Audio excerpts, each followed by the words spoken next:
Erev Tov Lekoulam. Bonsoir à tous. Ok, si vous le voulez bien, j'aimerais dédicacer le cours pour l'élévation de l'âme de Rabbi Yitzhak ben Simcha, mon cher arrière-grand-père qui était Dayan dans la ville de Meknes, Rabbi Yitzhak Sebag, et ainsi que pour la réussite de l'Avdil ben Achaim Vametim, la réussite de Yaron ben Avraham, Sarah Yael bat Avraham, Netanel ben Avraham, Inbal bat Zeava, Noam ben Inbal, Etan ben Inbal, Roni ben Inbal, et aussi pour la slacha dans tous les domaines de Alia bat Avraham, Yair ben Michal, et Mouna bat Alia, Uriah ben Alia, Bezrat Hashem, Mitor Kolam Israël. Ok. Donc, le cours de ce soir, si vous voulez bien entendu, par rapport à l'actualité. D'abord, juste deux petites annonces. Toujours la première annonce au niveau des Teilim. On continue notre opération, mais à la chaîne plus que jamais. J'espère que, j'espère que vous ne perdez pas vos forces. On est en pleine guerre. Les soldats, imaginez-vous, ils ne se reposent pas, ils dorment à peine, ils mangent à peine, ils sont là de combat en combat. Nous aussi, il faut enchaîner de livres de Teilim en livre de Teilim. Vous pouvez faire ça sur plusieurs jours, etc. Et en plus, Bezrat Hashem, il y a un tirage au sort, 500 euros, 3 prix de 500 euros, Bezrat Hashem. Donc, pour s'inscrire, prix pour mon frère @gmail.com et vous prenez sur vous un livre de Teilim. Comme ça, Bezrat Hashem, on arrivera à adoucir tous les dinim, la rigueur qu'il y a sur l'âme Israël pour amener la Géoula Berachamim, Bezrat Hashem. Ça, c'est première annonce. Deuxième annonce. Au prochain, j'ai eu le mérite jeudi soir dernier, le jour de Zot Hanouka, de suivre avec un tzaddik d'Ashdod. On est parti sur le kever de Rabbi Chaim Vital, qui se trouve pas loin d'Ashdod, à 20-25 minutes d'Ashdod. Donc il y en a qui disent qu'il n'est pas enterré là-bas. Rabbi Chaim Pinto, lui, il a été témoin d'avoir amené les ossements de Rabbi Chaim Vital, l'élève du Harizal, donc de Syrie.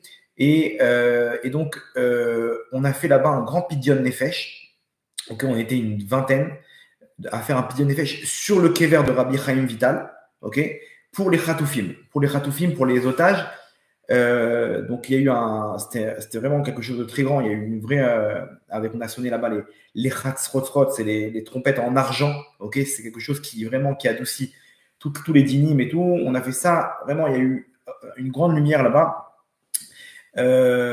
Donc malheureusement, il y en a qui pouvaient le faire avec les pièces. Je ne sais pas si vous connaissez comment ça marche le Pidyon Nefesh, mais en fait, avec plusieurs pièces, donc ce sont les kavanotes du Rachash, avec plusieurs pièces en argent, il y en a 160.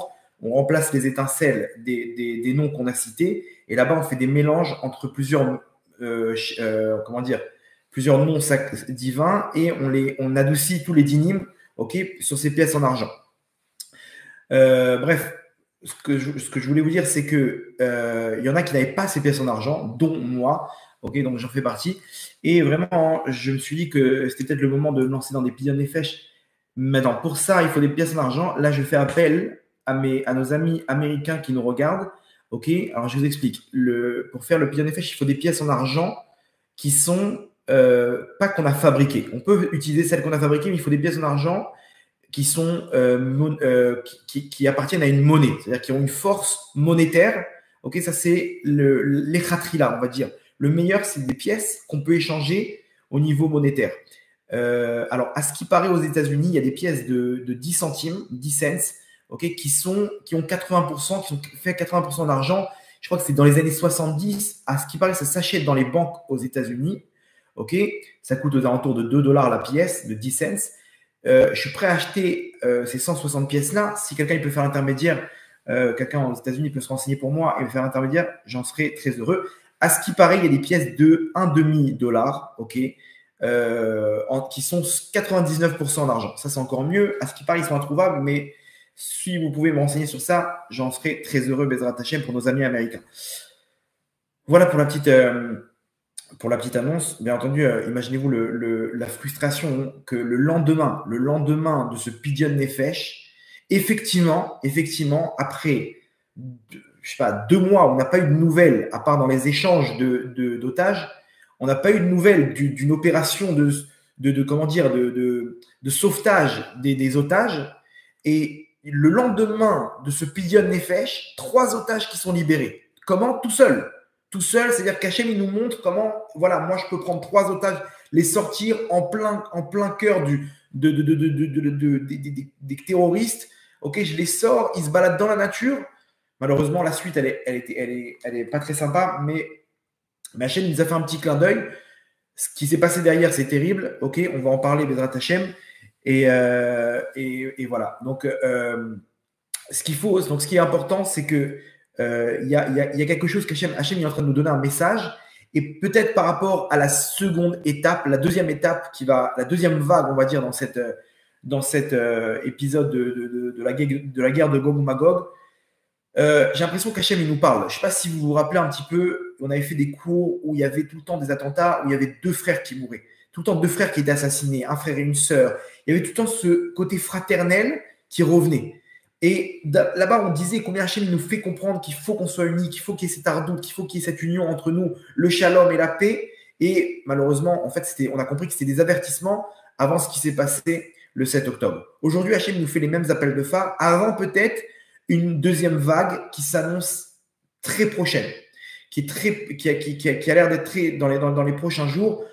Ce qui se passe avec le Nord, c'est brûlant, ok, avec le Hezbollah, mais surtout, je ne sais pas si vous avez suivi un petit peu, mais par rapport à ce qui se passe avec le Yémen, les Houthis du Yémen, ok, ils ont, on va dire, atteint une limite, ok, qui va obliger le monde ou les États-Unis ou une petite coalition d'intervenir au Yémen. Alors, je vous explique ce qui se passe. Vous ne vous rendez pas compte des incidences et des conséquences de ce que sont en train de faire les Houthis au Yémen. Alors, tous les bateaux qui passent par la mer Rouge, ils sont obligés de passer devant le Yémen. C'est-à-dire que tous les bateaux qui arrivent, la grande majeure partie des bateaux de commerce qui partent de Chine, okay, qui doivent arriver en Asie, au Moyen-Orient, Afrique et Europe, ils sont obligés de passer par la mer Rouge. De la mer Rouge, ils arrivent au canal de Suez, et du canal de Suez, ils arrivent directement en mer Méditerranée, en Europe, et là-bas, ils peuvent donc desservir toute l'Europe, le Moyen-Orient, l'Afrique. Si on n'avait pas le canal de Suez, ces bateaux auraient dû faire le tour de l'Afrique. Donc, c'est des jours et des jours en plus, c'est du carburant en plus, c'est une perte de temps et d'argent pour rien. Donc, le canal de Suez, c'est, comme ça, j'ai vu dans un article, c'est 12% du commerce mondial. Je ne sais pas si vous vous rendez compte, 12% du commerce mondial, c'est le canal de Suez. La mer Rouge, c'est plus de 20% du commerce mondial. Parce qu'il y a la mer Rouge, okay, qui déverse plusieurs ports, okay, qui aussi permet à l'Arabie Saoudite de sortir ses bateaux pleins de pétrole vers le monde. Okay, et de là-bas, on arrive au canal de Suez. Alors, je ne sais pas si vous vous rappelez, il y a 3 ans, il y a eu une panne technique dans l'un des bateaux qui se trouvait en plein cœur du canal de Suez. Ça a fait un embouteillage monstre, okay, et on a évalué, ça a duré 3 jours. Chaque jour, c'était une perte de 10 milliards de dollars pour l'économie mondiale. Donc, tout de suite, il y a une hausse des prix. La hausse des prix, elle a engendré une hausse des taux d'intérêt dans les banques que jusqu'à aujourd'hui, on est arrivé à ces taux-là, dont Israël fait partie de ces pays qui ont dû, à cause de la hausse des prix, monter le taux d'intérêt qui est élevé jusqu'à aujourd'hui. C'est-à-dire, quel était l'élément qui a tout déclenché? Cette perte économique des 3 jours du canal de Suez, okay, de l'interruption du trafic sur le canal de Suez. Aujourd'hui, la plus grande compagnie de transport maritime, okay, je ne sais plus comment ça s'appelle, Maersk, un truc du genre, okay, elle a annoncé, aujourd'hui, hier, avant-hier, je ne sais plus quand, elle a annoncé qu'elle arrêtait son transport sur la mer Rouge. Dans la mer Rouge. C'est-à-dire que cette compagnie, elle ne préfère pas prendre le risque. Bien entendu, les assurances, elles ne sont plus derrière eux. Pourquoi? Parce que chaque fois qu'il y a un bateau qui passe, les Houthis, ils rentrent, ils font un petit appel à la radio. Shalom, faites demi-tour ou sinon on vous attaque. Alors, il y en a qui sont courageux, ils continuent leur route, okay, ou 2 solutions. Ou ils envoient des petits bateaux à moteur. Alors, je ne sais pas si vous avez vu les images, ils ont 4 bateaux à moteur et ils prennent d'assaut le bateau. Il y a un bateau qui a été kidnappé. Jusqu'à aujourd'hui, il est au port du Yémen. Un bateau qui a été kidnappé. Ils sont venus avec quelques bateaux moteurs, gonflables, des trucs vraiment armés jusqu'aux dents. Vous nous suivez. Et ils ont kidnappé comme ça un bateau. Les autres, ils prennent des missiles. Il y a un bateau norvégien, la semaine dernière, qui a pris un missile. Il était en feu. Imaginez-vous un pétrolier qui prend feu. C'est une catastrophe. C'est-à-dire, c'est sûr qu'il explose, c'est sûr qu'il coule, et du pétrole partout, catastrophe naturelle. Les assurances, oh, on n'est pas là pour, on n'est pas là pour subvenir aux besoins de tous les dommages. Donc, on retire les assurances. Donc, les compagnies, elles sont obligées de se retirer. La plus grande compagnie, elle s'est retirée il y a 2 jours. 3-4 autres compagnies, elles se sont retirées aussi du trafic en mer Rouge. Et on a aussi des pétroliers. Je crois que la plus grande entreprise de pétrole aussi, elle refuse de passer par la mer Rouge. Je crois qu'il y a 55 bateaux qui ont dû faire demi-tour et je crois une cinquantaine qui sont en attente. Ils ne savent pas s'ils peuvent passer ou pas. Ils attendent l'ordre de la marine américaine pour pouvoir, passer. Est-ce que vous allez nous protéger ou pas? Donc, on arrive à un scénario où c'est évalué à près de 20 milliards de dollars de pertes par jour si jamais la mer Rouge elle est inaccessible au trafic maritime des bateaux de transport de commerce. Donc, on peut faire ce que vous voulez, immoral, pas immoral, etc. Quand on touche à l'oseille, là, ça part en cacahuète. Okay, pourquoi? Parce que la force aujourd'hui, c'est l'argent. Quand il n'y a plus d'argent, ben, il y a la guerre. Ça s'est passé comme ça, la guerre de 6 jours. Ça a commencé quand l'Égypte elle a bloqué la mer Rouge. Il y a des histoires qui ont commencé à cause d'une histoire d'argent. Tu bloques l'économie, tu fais tout tomber. Tu fais tomber les banques, tu fais tomber. Donc, ces petits outils du Yémen, ils sont là avec leurs petites roquettes. Les mecs, ils n'ont rien d'autre à faire dans leur vie. C'est-à-dire, ils ont rien à perdre. Ils sont là et ils vont aller jusqu'au bout sans réfléchir.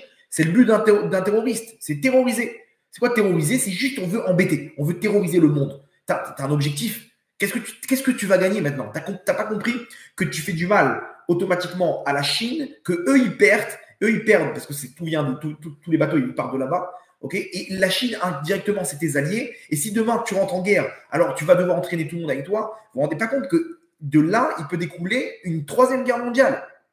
Je ne sais pas si vous vous avez rappelé, dans le cours, la troisième guerre mondiale inévitable, là-bas, je parlais d'un combat, la source, c'était le Pirkei des Rabbi Eliezer. Je parlais de 3 combats que les Bnei Ishmael, ils vont mener dans cette guerre de Gog ou Magog.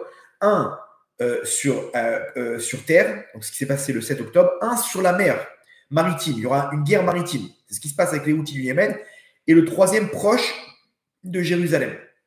C'est le 3e combat quand ils vont vouloir prendre Jérusalem. Ça, c'est la dernière phase. En tout cas, ce qui est sûr, c'est que le monde ne peut pas laisser les Houthis faire ce qu'ils veulent. Ils sont obligés de monter une coalition dans les prochains jours. Dans les prochains jours, vous allez voir où les États-Unis attaquer tout seul. Biden, il ne veut pas rentrer du tout. Depuis le début, il ne veut pas rentrer en guerre. Il sait très bien que c'est un problème. Et là, il est obligé. Ça touche l'économie. Après, c'est un effet domino. Quand une économie, elle tombe, tout tombe. Biden, il n'est pas intéressé à ça. Il est obligé d'entrer en guerre. Donc là, il est en train de voir avec la France, l'Angleterre, etc. Tous les pays arabes autour, ils ont refusé. Égypte, Arabie Saoudite, Émirats Arabes Unis, ils ont tous refusé de participer parce qu'ils savent très bien qu'ils vont tomber ils vont prendre des représailles. Donc les États-Unis vont monter une coalition. Et comme ça s'est passé en Irak, quand là-bas ils ont pris d'assaut les puits de pétrole, etc., c'était obligé. C'est une histoire économique. C'est une guerre économique. Pareil, les États-Unis sont obligés de reprendre le contrôle du détroit et donc de mettre fin aux attaques des Houthis. Donc, qui veut dire attaque des Houthis veut dire attaque de l'Iran, parce que ce sont les alliés, sur le bras de l'Iran. Donc, si on attaque les Houthis, on attaque l'Iran. Donc, il se peut que ça dévie sur une guerre avec l'Iran. Tant qu'ils ont leur porte-avions là-bas, etc., il se peut que ça dévie sur une guerre avec l'Iran. Qui dit Iran dit Russie. Qui dit Russie dit Corée du Nord et Chine. Bref, vous avez compris que Akadosh Baruch Hu, il est en train de prendre le monde comme des marionnettes pour nous amener à cette fin des temps, cette guerre de Gog ou Magog dont on nous parle dans les prophéties. Bien entendu, ça fait les affaires d'Israël, parce que c'est à Israël normalement de se débarrasser d'eux. Et là, tous les 2 jours, ils ont des sirènes à cause d'eux. En tout cas, vous avez compris que Akadosh Baruch Hu, le monde ne veut pas faire la guerre. Mais Akadosh Baruch Hu, il les prend par les oreilles. Allez, venez vous battre, parce qu'on arrive à la fin des temps. On a compris qu'on y est. Et ça, Maintenant, on touche au portefeuille et ça, c'est quelque chose qui dépasse les limites. C'est là que ça part ça part en guerre.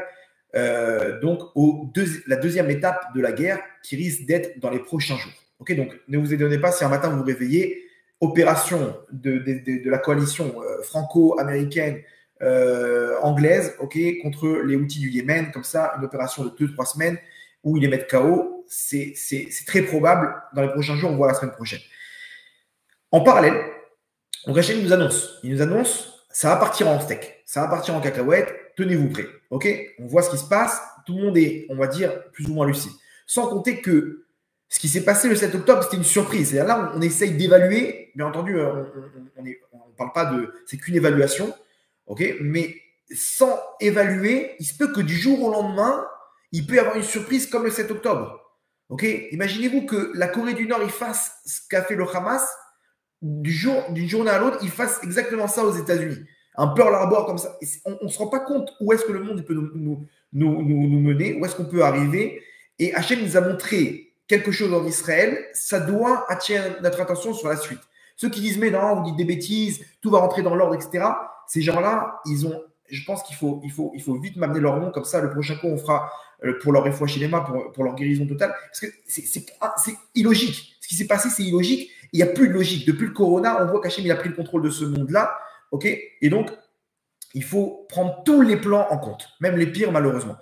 Donc, si il doit y avoir un plan comme ça, Chas Shalom, ok, où on passe dans une deuxième vague, alors il faut comprendre qu'est-ce qu'Hachem il veut de nous maintenant. Avant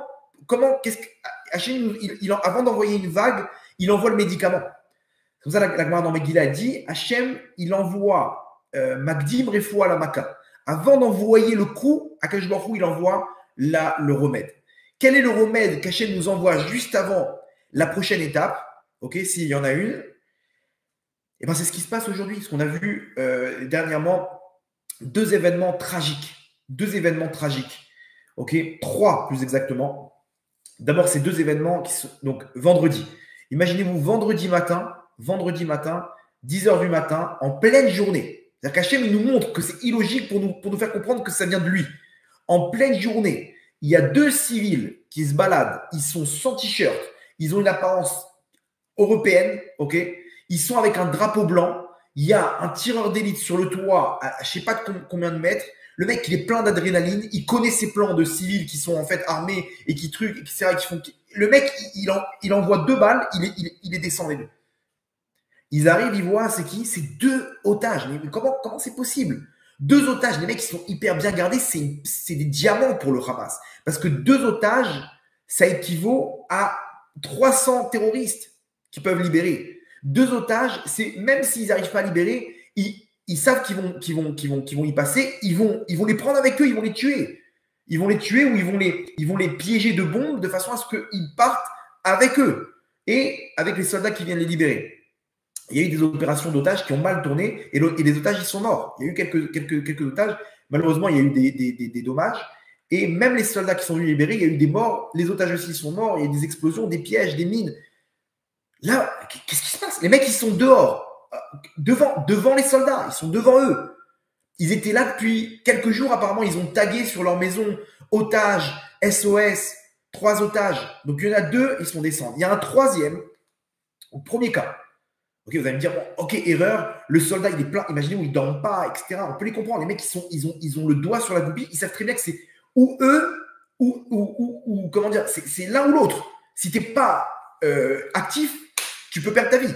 Donc, dès qu'ils voient un truc sortir comme ça, tac, tout de suite, ça part. Ils n'ont même pas le temps de réfléchir. Attends, c'est qui vient en analyse, machin, etc. Parce que des fois, ils attirent l'attention des soldats. Et après, boum, il y a une roquette qui les prend en surprise. Donc là, il n'y a pas de cadeau. En guerre, il n'y a pas de cadeau. Qu'est-ce qu'ils font là? 2 civils, qu'est-ce qu'ils font là? On tremble de peur. Dès qu'il y a un mouvement, on tire. Ils n'ont pas à être là. Mais non, en pleine journée, ils sont avec un drapeau blanc. Le mec, imaginez-vous de quoi on parle. Non, Hachem nous montre, c'est illogique, je sais. C'est dément pour pas que vous puissiez vous dire, ah, en fait, c'est à cause. Non, c'est moi. Hachem nous dit, c'est moi. C'est moi qui vient de faire, qui attire votre attention. Ok, deuxième événement, quelques minutes plus tard, à quelques dizaines de mètres de là, il y a le troisième otage. Le troisième otage, qui prend peur, qui court parce qu'il ne sait pas s'il va se faire attraper par de nouveaux terroristes ou par les soldats. Il court. Il y a un soldat qui voit un mec rentrer dans un bâtiment. Il crie terroriste. Ils arrivent, des unités dans tous les sens. Tac, tac, tac. Il rentre dans la maison. Boum, il le descend. Il se rapproche. Un otage. Troisième, imaginez-vous, c'est-à-dire on est dans un autre scénario. Il y a une erreur, ok. 2 erreurs. Comment c'est possible? Troisième événement. Donc là, vous imaginez, c'est tragique pour l'âme Israël. On prie tellement pour les otages, on fait des actions, des tzedakot, et on prend sur eux, etc. Non seulement ça marche, ils sont libérés. Hachem nous montre, mes enfants, vous continuez comme ça, vos prières, vos actions, elles marchent. Par contre, ces 3-là, non. Pourquoi? On ne sait pas c'est quoi les comptes d'en haut. Attention, entre parenthèses, même s'ils sont tués par des tirs amis, ils font partie de ce qu'on appelle des Harougé Malchout, qu'ils ont une part hyper élevée dans les mondes d'en haut, comme si qu'ils ont été tués parce qu'ils sont juifs. Vous savez, je vous ai expliqué que quelqu'un qui meurt parce qu'il est juif, il a une place directement dans le Gan Eden Elyon, dans le Gan Eden suprême, parce qu'il a été juif. Vous allez me dire, alors dans ces cas-là, les pauvres, ils étaient là-bas, ils ont souffert, mais ils n'ont même pas eu le rang de Harougé Malchout. Non, alors vous inquiétez pas. J'ai vérifié ça, j'ai demandé à un rave qui m'a donné une réponse incroyable. Il m'a dit qu'en fait, dans la Gemara, dans Shabbat, il y a une histoire du sandal à Menoumar. Messoumar, pardon. Sandal à Messoumar. Ils avaient à l'époque des sandales qui étaient en bois où là-bas, les vis, elles sortaient un peu du bois. C'était fait à la main, donc c'était pas terrible. Ils avaient comme des crampons, quoi, en fait, dans les sandales, avec les clous qui tenaient les semelles.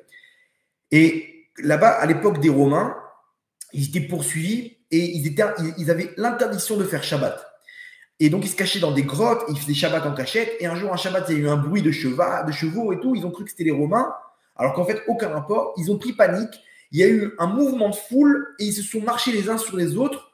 Sauf que ils avaient ces clous donc dans les chaussures, donc ils se sont tués entre eux. Il y a eu plusieurs morts dans cet événement et ils sont morts en pensant que c'était les Romains qui venaient les tuer. Là-bas, Rabbeinu Ovadia Barthénoura, qui est le commentaire de la Mishnah, il ramène cette histoire et dit l'histoire des grottes du sandal dans cette histoire-là. Il ramène cette histoire et dit où sont morts les Harougé Malchout. Là-bas, Rabbeinu Ovadia Barthénoura, il les nomme les Harougé Malchout pour dire que même s'ils sont morts entre eux, du fait que la menace, elle vient d'un ennemi, on les appelle Harougé Malchout. Donc, vous inquiétez pas, ces gens-là, ils ont une place énorme dans les mondes d'en haut, comme si qu'ils ont été tués parce qu'ils étaient juifs. Ok, petite parenthèse. Troisième événement, vous allez voir comment Akadosh Baruch Hu, il nous parle à travers ça. Bien entendu, je crois qu'il y a 20% de dommages collatéraux. Dans 20% de pertes des soldats, c'est des tirs amis, c'est des erreurs. C'est énorme, 20% sur 127 morts, vous ne vous rendez pas compte. Troisième événement, c'est il y a, je crois, 2 semaines, il y a eu un attentat à l'entrée de Jérusalem, donc deux terroristes armés qui rentrent et qui mitraillent là-bas près d'une station de bus. 2 soldats qui sont pas loin, ils entendent des tirs, ils sortent leurs armes, ils arrivent pour tuer les terroristes.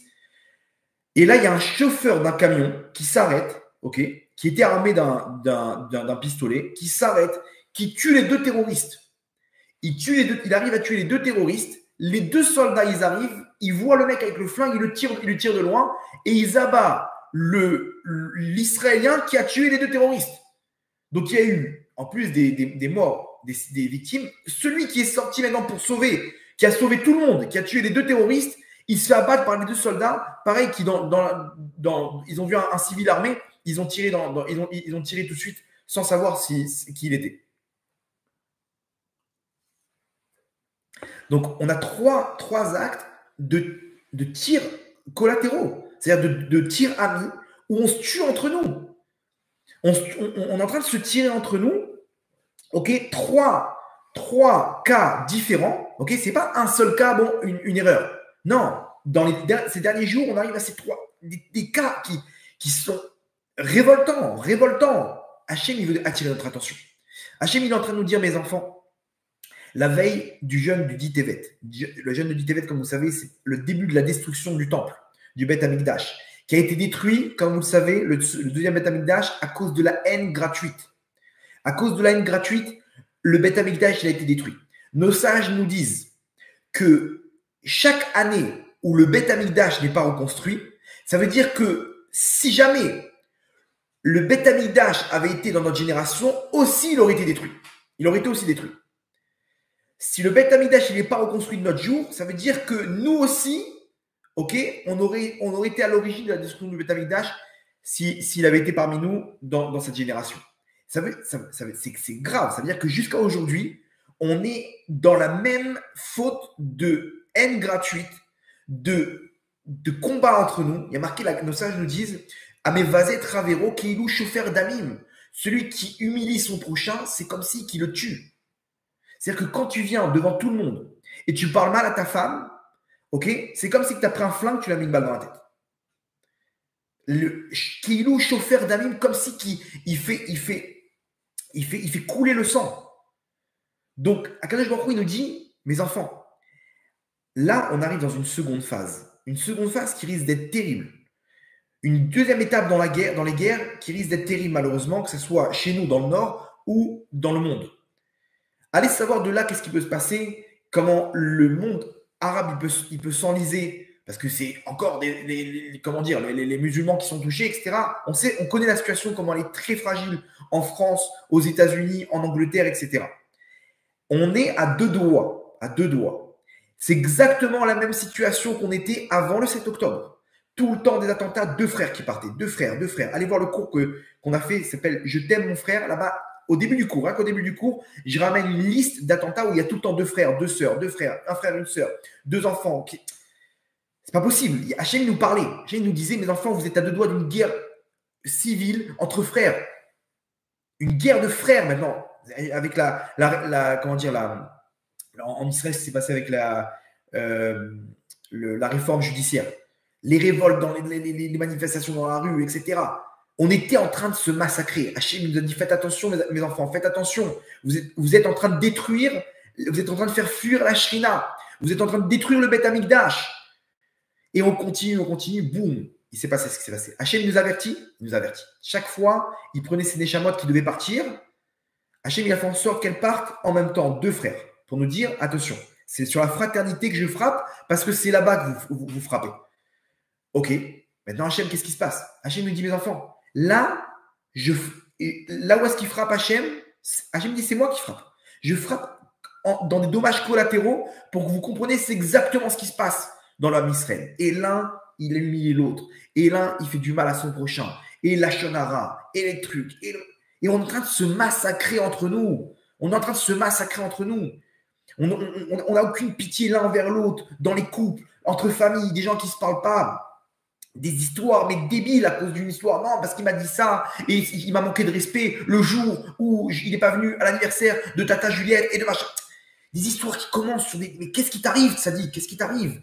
Des histoires de couple. Quand on écoute des histoires, mais bats-toi, mon Sadiq. Tu peux pas laisser ta femme comme ça. Tu es obligé de te battre. Et toi, Matsadika, mais qu'est-ce qui t'arrive? Pourquoi tu lui parles comme ça à ton mari? C'est quoi? C'est un chien? C'est quoi ce manque de respect? Et on envoie des missiles. Tac, tac, tac, tac.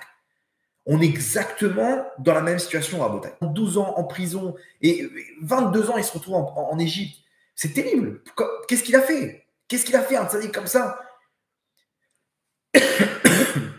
Nos sages nous disent qu'il a dit du lachonara sur ses frères. Il a dit des médisances, je ne sais pas comment traduire littéralement. Lachonara, vous avez compris, il a dit du lachonara sur ses frères. Il est parti, il les a mal jugés. Il est parti voir son père. Papa, tu sais, tac, tac, tac. Il a commencé. Les frères, ils ont vu, mais c'est qui celui-là? Ils se sont dit, attends, Abraham, il a eu un bon et un mauvais. Il a eu Yitzhak et Ishmaël. Donc, il y a tout le temps la Gdusha et une Klippa qui sort. Yitzhak, pareil. Il a eu Yaakov et Esav. D'un coup, nous, Yaakov, il y a une Klippa quelque part là. Ils se sont dit, ce Yosef, il est bizarre. Et ils se sont dit, il faut s'en débarrasser. C'est quoi ces rêves là? Il veut prendre la place de Yehuda. Bon, ouais, alors Rami dit que c'est par rapport à Edim Zorémim. Il a comment dire, il a fait un faux témoignage. Il a accusé ses frères auprès de son père, alors que c'était faux. Il a fait ce qu'on appelle Motsi Shemra. Il a sorti un mauvais nom sur ses frères, etc. Donc, il descend en Égypte. Tout commence à cause d'une guerre entre frères. Ok? Il descend en Égypte. Maintenant, comment il descend en Égypte? Pareil, les frères, qu'est-ce qui se passe? Ils sont pas là en train de. Ils entendent le supplier. Il dit pardon, je vous demande pardon. Vous ne pouvez pas être cruel comme ça. Ils le jettent dans un trou. Ils entendent le supplier. Ça va. Allez, pardonnez-le. Pardonnez-le. C'est votre frère quand même. Non. On va aller par principe. Par principe, on va aller jusqu'au bout. Vous connaissez ces gens-là? Le principe, c'est waouh, c'est le Kodesh Kodashim. On va aller jusqu'au bout. On va le vendre. Ok, on va pas le tuer, on va le vendre. Et Yosef, il arrive en Égypte et il attend le mot. Il sait très bien ce que leurs frères ils ont fait. Et pendant 22 ans, ils n'ont même pas pensé à la douleur de Yaakov. Ok, tu fais tes comptes, mais tu penses que derrière, il y a un papa qui attend son fils qui va pleurer pendant 22 ans. Ils ont regretté les frères de Yosef. Ils ont regretté les tribus, les 12 tribus d'avoir fait ça. El Malasot, les 10 plus exactement, parce que Reuven n'était pas dedans.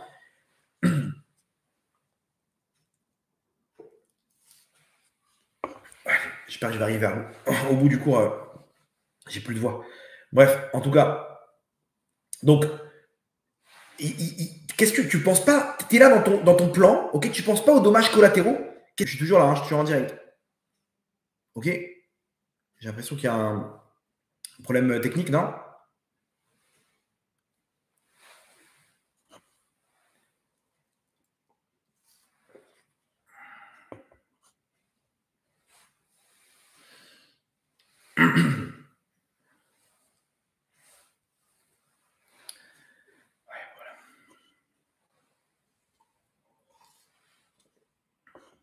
C'est mieux? Dites-moi quand c'est bon. Ok. Donc, priez pour moi, vraiment, vous ne vous rendez pas compte de ce qui se passe avant le cours, après le cours. Il y a beaucoup de. Pas que des problèmes de réseau matériel, aussi spirituel. Donc, David Ben Esther, si vous voulez. David Ben Josiane Esther. Ok, donc on continue. Imaginez-vous que Yosef, il est en train de les rendre fous. Eux, ils se disent, mais attends, mais pourquoi? Qu'est-ce qu'il nous veut, celui-là? Ils se rendent compte, attends, on est en train de le supplier de nous laisser tranquilles. Peut-être que nous aussi, quelqu'un nous a supplié et on n'a pas fait attention à lui. Et là, d'un coup, Reuven, il leur dit, je vous avais dit qu'il était en train de nous supplier, Yosef, on ne l'a pas écouté. Yosef, il entend ça, il dit, ouais, ils sont en train de faire tchouva. Ils sont en train de faire tchouva, il ne peut pas se retenir, il est en train de pleurer, il va dans un coin pleurer. Deuxième étape, il leur dit, ramenez-moi Binyamin. Donc, il y a toute l'histoire avec Binyamin, il le ramène et d'un coup, il fait l'histoire où la coupe de vin, elle se retrouve chez Binyamin et il leur dit, donc Binyamin va rester chez moi. Maintenant, c'est ce qu'il ne voulait pas. Il s'est engagé, Yehuda. Yehuda, il s'est engagé et il a dit, Yehuda, il s'est engagé et il a dit à son père, papa, je suis garant. Ton fils Binyamin, s'il ne revient pas, je prendrai sa place. N'aie pas peur. Je perds ce monde-là et le monde futur. N'aie pas peur. Yaakov, il dit, vas-y, prends Binyamin. Et là, il se passe un scénario où on dit à tout le monde, allez, rentrez chez vous, Binyamin, il reste avec moi. Yehuda, il vient, il gâche Yehuda. C'est la paracha de la semaine. Et il dit, même pas en rêve. Qu'est-ce qu'il a fait? Et truc. Et en plus, son père.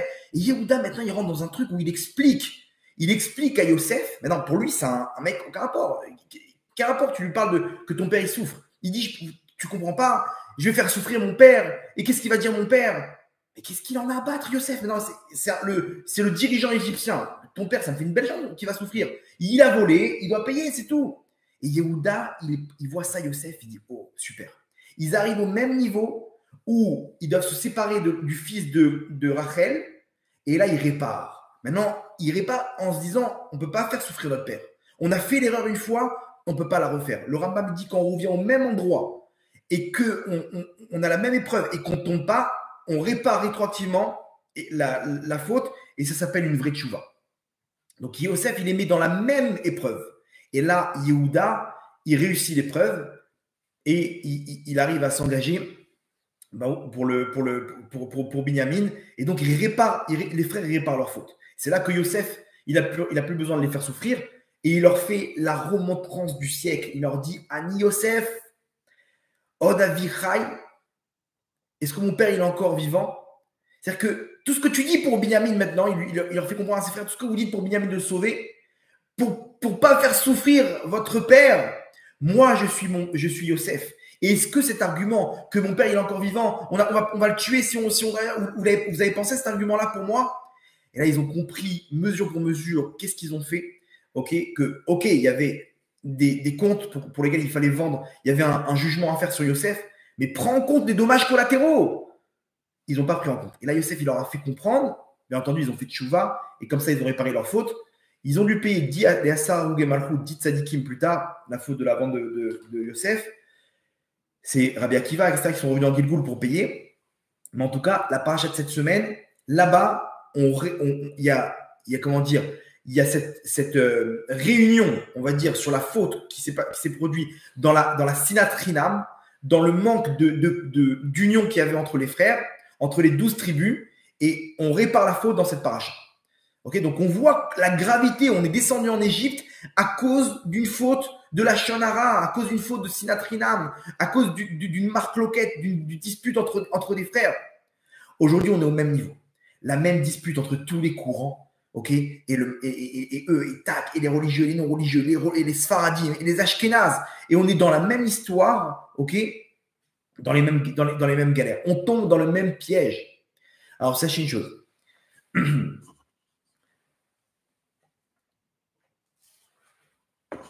Ce qu'il a fait Yehuda pour sauver son frère Binyamin, quand Hachem il a vu ça, Hachem il a dit, je veux que mon Beth Amikdash il soit positionné sur le territoire de Yehuda et de Binyamin. Le territoire de Yehuda et Binyamin, il est sur Jérusalem. Okay, les deux, ils se rejoignent sur la ville de Yerushalayim. Et le Beth Amikdash, okay, il se trouve exactement une partie sur le territoire de Binyamin et une partie sur le territoire de Yehuda. Akadosh Baruch Hu dit, il n'y a pas mieux comme endroit, il n'y a pas meilleur endroit que là où deux frères, ils se sont battus pour ne pas se séparer. Ce qu'il a fait Yehuda, il était prêt à donner sa vie et l'éternité de son monde futur pour sauver son petit frère Binyamin. Ok, c'est là-bas que je veux être. Akadosh Baruch Hu dit, quand il y a la hardoute, c'est là-bas que je veux être. C'est-à-dire que toute la lumière du Beth Amikdash, elle descend là où il y a la hardoute, là où il y a l'union. La shrina, la présence divine, elle n'est pas là où il y a les plus grandes sadikim. Elle est là où il y a l'union, là où on est ensemble, là où on se bat ensemble pour se protéger les uns les autres. Comme ils ont fait Yehuda et Binyamin dans la paracha de cette semaine, Hachem dit c'est là-bas que je veux être. C'est là-bas que je veux être. Surtout qu'il faut savoir que Yehuda, c'est une entité, Binyamin, c'est une autre entité. Yosef et Binyamin, c'est Rachel, c'est une autre entité. C'est Mashiach ben Yosef, Mashiach ben David, c'est une autre entité. C'est deux entités complètement inverses. Complètement inverses.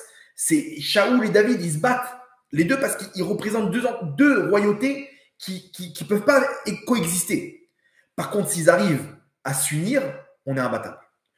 Pourquoi on est imbattable? Parce que c'est là-bas qu'Hachem il fait descendre sa Shrina. C'est là-bas qu'Hachem il fait descendre le Beth Amikdash. Donc quand il y a des problèmes de Sinat Rinam, le Beth Amikdash il est détruit. Vous comprenez? Le Beth Amikdash c'est le réceptacle de cette lumière d'Hachem, de la Shrina qui descend sur terre. Où est-ce qu'elle descend? Lorsqu'il y a une union. Quand il y a la Sinat Rinam, il y a de la haine gratuite, il y a des disputes, le Beth Amikdash, on le casse. Et donc le Kéli, le réceptacle de cette lumière, il se brise, et donc la lumière, elle s'échappe. Et donc on n'a plus de protection, on n'a plus rien du tout. Regardez la parachat, la Haftara, dans la Haftara de cette semaine, on nous ramène exactement ce principe-là. Ok, on nous dit comme ça. Donc c'est dans Yecheskel, ok, le prophète Yecheskel, le Perek Lamed Zayin, donc chapitre 37, Pasuk, verset 15, Tedva. Vaïdeva Hashem et là il est mort. Et donc Yecheskel il donne la prophétie qu'Hachem il lui transmet. Voici les paroles qu'Hachem m'a transmises.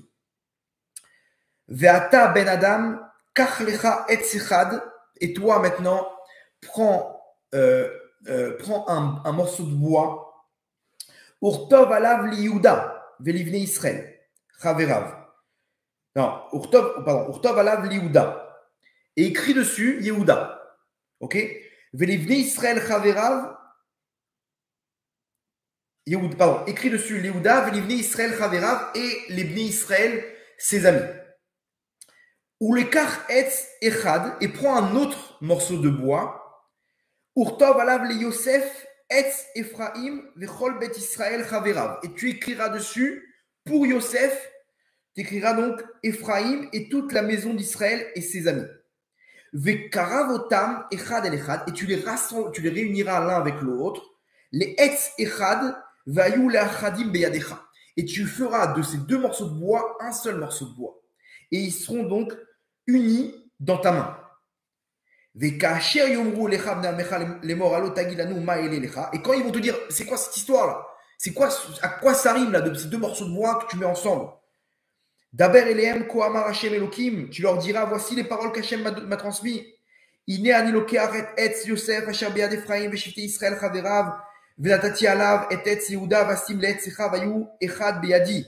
Voici qu'Hashem dit, j'y prendrai la tribu de Yosef et tous ceux qui vont et tous ses proches, et je ferai d'eux un seul et même etz, un seul et même morceau de bois.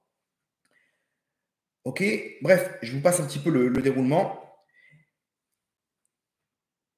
Alors, et quand on fera ça, Vedaber aleem ko amar Hashem Elokim, et tu leur diras, Ine ani loker et beni Israël mi ben agoïm. À ce moment-là, qu'est-ce qui va se passer quand ces deux entités ils seront réunies?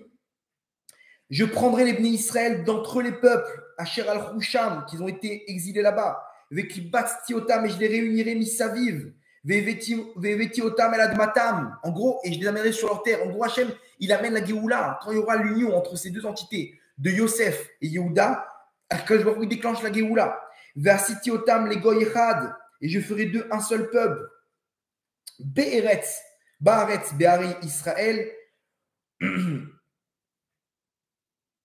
Bon, il y a 2-3 psukim qui suivent. Ve'avdi David, donc le Mashiach, mon serviteur David, Melech alehem, il sera roi sur eux. Veroe echad yelekulam, et un seul berger, il sera sur tous. Dans cet Haftara, ok, on nous dit que, en gros, je vous résume le sujet de la Haftara. Si jamais on arrive à faire l'union entre ces deux entités, qui sont aucun rapport, ces deux malchoutes complètement différentes, on arrive à les unir, et tout le Ham Israël avec, à ce moment-là, Akadosh Baruch Hu, il déclenche la Géoula, il ramène tous les peuples, tous les bénis Israël de parmi les peuples, et il dévoile la vue du Mashiach avec son serviteur David, comme il nous dit dans l'Haftara. Donc, l'union, l'Haftara, elle nous parle de l'union. Elle nous dit, mes enfants, on arrive au Ditevet. C'est exactement ce qui s'est passé à l'époque. Il faut comprendre qu'à l'époque du deuxième temple, les Romains, ils ont assiégé Jérusalem et ils voulaient pas attaquer. Pourquoi? Pour une raison, une seule et même raison, que les Juifs, ils vont se tuer entre eux. Il y a eu plus de morts entre eux que quand les Romains, ils ont attaqué. C'était la guerre, il y avait les Sadducéens, les Esséniens, les machins, les Sdoukim, moi je me fais en hébreu, les Sdoukim, les Prouchim, les Chachamim, ils disaient quoi? Les sages. Ils disaient, ça y est, c'est terminé. Akadosh Baruch Hu, il a enlevé sa shrina, le Beth Amikdash, il est détruit. Si vous vous interposez à cette nation, vous allez tous mourir. Les autres, ils disaient, mais quoi? Les autres, c'était des sanguins. Ils disaient, bon, on va se taper jusqu'au bout. Vous rigolez ou quoi, vous, les parasites, là, vous voulez qu'étudier? Laissez-nous nous battre. Les autres, ils ont dit, non, vous savez quoi? On va attendre. On peut très bien tenir pendant une vingtaine d'années. Ils ont mis des biens, des récoltes de côté, etc. Ils pouvaient tenir 20 ans assiéger les bénis Israël. Qu'est-ce qu'ils ont fait? Ils ont brûlé toutes les récoltes. Ils ont poussé tout le monde à rentrer en guerre. Ils voulaient tuer les sages. Qu'est-ce qui s'est passé là-bas? C'est terrible. Des clans dans tous les sens. Ils se détestaient entre eux. Et on arrivait, là où on arrivait, les Romains, ils sont rentrés. Ils ont massacré hommes, femmes, enfants. Et ils ont détruit le Beth Amikdash. Pourquoi? Parce qu'on est à la même histoire. On arrive au Ditevet. Ce jour de jeûne, pourquoi on jeûne? Parce que c'est là qu'a commencé la destruction du Beth Amikdash. À cause de quoi? La haine gratuite. Akadosh Baruch Hu, il nous dit, mes enfants, je vous préviens, les dommages collatéraux maintenant, c'est exactement ce que je veux vous faire comprendre. Ça vous fait mal, hein? Ça vous fait mal, ces dommages collatéraux. Des otages que vous avez priés pour qu'ils sortent, qui se font tuer entre nous, par nous-mêmes, par nos tirs de nos forces. Eh bien, quand vous faites du mal entre vous, ça me fait exactement la même douleur. C'est exactement ce qu'Hachem veut nous faire comprendre. Hachem nous avertit, les enfants, arrêtez de vous battre entre vous. Arrêtez de vous battre entre vous parce que c'est ça qui casse le kéli, le réceptacle de cette lumière de la Shrina, et Akadosh Baruch Hu, il s'en va. Akadosh Baruch Hu, il s'en va à ce moment-là quand il n'y a plus de lumière. Quand il n'y a plus de shrina, quand il y a des disputes. C'est-à-dire quand un couple, quand un homme et une femme ils se disputent dans le couple, ils sont en train de massacrer leur mazal. Ils sont en train de massacrer leur parnassa, ils sont en train de se massacrer. Pourquoi Tu fais attention à ta bouche, mon tzaddik, fais attention. Pourquoi Qu'est-ce que tu vas gagner tu vas être plus perdant qu'autre chose.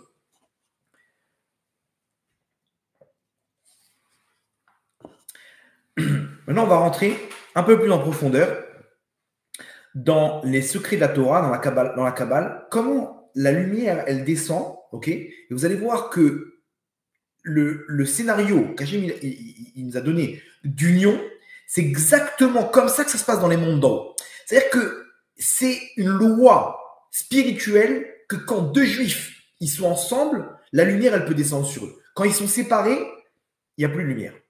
Regardez comment ça marche.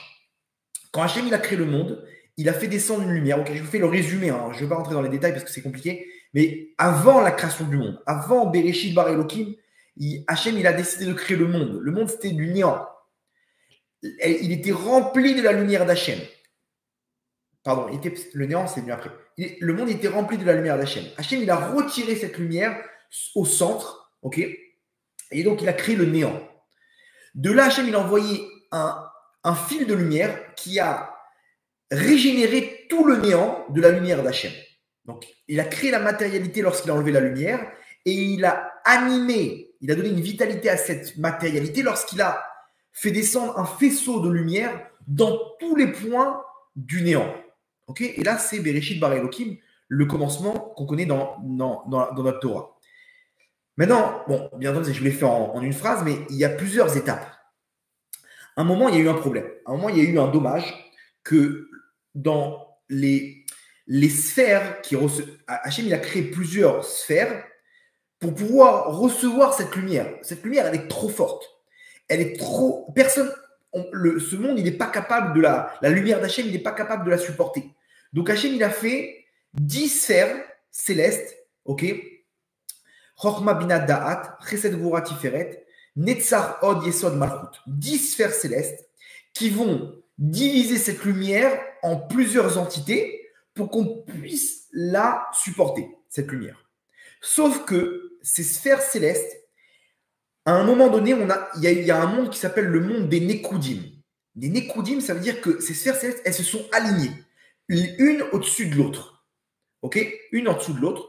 Et la première qui a reçu la lumière, ok, elle était capable de la supporter. Ce sont les 3 premières sphères qui sont Keter, Chochma, Bina. Elles ont réussi à supporter cette lumière. Ok, Da'at et Keter, bon, des fois il y a des changements de version, mais ils sont 10. Les 3 premières sphères, elles ont réussi à recevoir cette lumière, sauf que comme elle était trop forte, il y a une partie du réceptacle de cette lumière qui s'est cassé. C'est-à-dire qu'il n'a pas supporté, il s'est cassé et il est tombé dans les mondes inférieurs et dans les forces, et c'est ce qui a créé les forces du mal. Okay, les forces du mal, c'est une lumière, le kéli d'une lumière qui est tombée dans les mondes inférieurs. Donc, ce qu'on appelle les Achoraïm. Okay, les Achoraïm, c'est l'extérieur du kéli. Le kéli, il a tenu la lumière, mais difficilement. Il y a une partie qui est tombée dans les mondes d'en bas, mais il a quand même réussi à passer le relais. Le problème, c'est que les 7 sphères qui suivent, elles n'ont pas supporté du tout cette lumière. Et donc, elles ont reçu, imaginez-vous, le Chesed, juste après, il a reçu toute cette lumière, il a explosé. Le Kéli, il a explosé. La lumière d'après, Gvura, il a reçu la lumière, il a explosé. Tiferet, il a explosé. C'est ce qu'on appelle Jvirat Akelim. Jvirat Akelim, c'est que les ustensiles qui vont recevoir la lumière d'Hachem et qui vont matérialiser cette lumière, en fait, pour qu'on puisse, nous, la capter, ils n'ont pas supporté. Il y a eu trop de lumière par rapport au Kéli. Okay, ça, dans le prochain cours, je vais vous expliquer en détail ce principe-là. Mais en gros, toute chose qui existe dans ce monde-là, c'est une lumière et un kéli. Des fois, il y a de la lumière sans kéli, sans réceptacle, et des fois, il y a un kéli sans réceptacle, okay, sans lumière, pardon, et vide de lumière. Et des fois, on a trop de lumière et le kéli, il explose. Ça, c'est ce qui s'est passé.